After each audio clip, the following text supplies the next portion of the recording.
కాబట్టి మొట్టమొదట మనం ఎందులో చనిపోవాలంటే పాపం విషయంలో మనం ఏమవ్వాలి, చనిపోవాలి. పాపాన్ని కనుక మనం చంపకపోతే పాపం ఏం చేస్తుంది, మనల్ని చంపేస్తుంది. అది పాపం చేసేవాళ్ళు అందరూ కూడా గమనించలేరు, వాళ్ళ బుద్ధిలోనికి రాదు. ఇప్పుడు మందు తాగేవాడు అంటాడు, వాడు గ్లాస్ పట్టుకుని ఏం చేస్తాడు, మందు తాగుతూ ఉంటాడు. వాడు ఏమనుకుంటాడంటే ఈ గ్లాస్ నా చేతిలో ఉందనుకుంటాడు, కానీ ఆ గ్లాస్ చేతిలోనే వాడున్నాడు.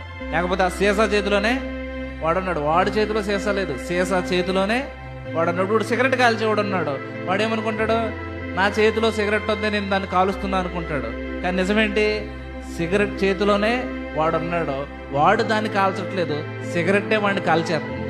ప్యాకెట్ ఆడేవాడు ఉన్నాడు, పేక ముక్కలు ఆడి చేతిలో ఉన్నాయి అనుకుంటున్నాడు, కానీ పేక ముక్కల చేతిలోనే ఆడున్నాడు.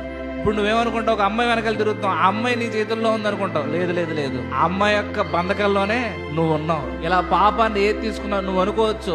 కొంతమంది చెప్తారు, నేను ఎప్పుడు కావాలంటే అప్పుడు మానేయగలనండి. ఒక వ్యక్తితో మాట్లాడాను, నువ్వు తాగుడు ఎప్పుడు మానేస్తావు అంటే కరెక్ట్గా సంవత్సరంన్నర టైం ఉందంట. ఆ సంవత్సరంన్నర టైం తర్వాత ఏం చేస్తాడంట, అప్పుడు మానేస్తాడంట. ఈయనకి ఏంటి గ్యారంటీ సంవత్సరంన్నర బతుకుతాడని చెప్పి, ఈయనకి ఏంటి గ్యారంటీ, అంత నమ్మకం ఏంటి, అంత దృఢమైన నమ్మకం ఏంటి, నేను సంవత్సరంన్నర బ్రతుకుతానని చెప్పి. కాబట్టి నువ్వు మానేద్దాం అనుకుంటే నువ్వు పాపాన్ని ఏం చేయలేవు, మానలేవు, నువ్వు దాన్ని జయించలేవు. నువ్వు వదిలేద్దాం అనుకున్నప్పుడు అది నిన్ను వదలదు, అది నిన్ను ఏం చేయదు, వదలదు. పాపం కూడా అంతే, నువ్వు వదిలేద్దాం అనుకున్నప్పుడు వదిలించుకోవడానికి పాపం ఏమి అంత సింపుల్ థింగ్ అయితే కాదు. నువ్వు వదిలేద్దాం అనుకున్నప్పుడు టైం పెట్టుకుని, డేట్ పెట్టుకుని, కొంతమంది చూసారా, జనవరి 1 నుంచి నేను త్రాగడం ఏం చేస్తానో మానేస్తాను అనుకుంటారు. నిజంగా మానతారా? మానరని ఎందుకు చెప్తుందో తెలుసా, మానలేరు.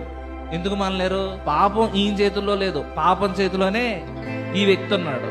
కాబట్టి ఈ పాపాన్ని నుంచి మనం ఏం చేయాలి, రక్షించబడాలంటే యేసుక్రీస్తు ప్రభు ఒక్కడే మార్గం. యేసుక్రీస్తు ప్రభు శిలువ రక్తం ఏంటి, మార్గం. కాబట్టి త్వరగా డేట్లు పెట్టుకోవద్దు, టైములు పెట్టుకోవద్దు. ఈ ఒక్కసారే కదా, పర్వాలేదులే, ఇది చూసి మానేద్దాం, అది చూసి మానేద్దాం, అది వచ్చే నెల నుంచి మానేద్దాం, వచ్చే వారం నుంచి మానేద్దాం అని అనుకోవద్దు. ఇప్పుడు మానేయండి, ఇప్పుడే. ఇదిగో ఇది మిక్కిలి అనుకూల సమయము. దేనికైనా, అది రక్షణకైనా, పాపాన్ని విడిచిపెట్టడానికైనా.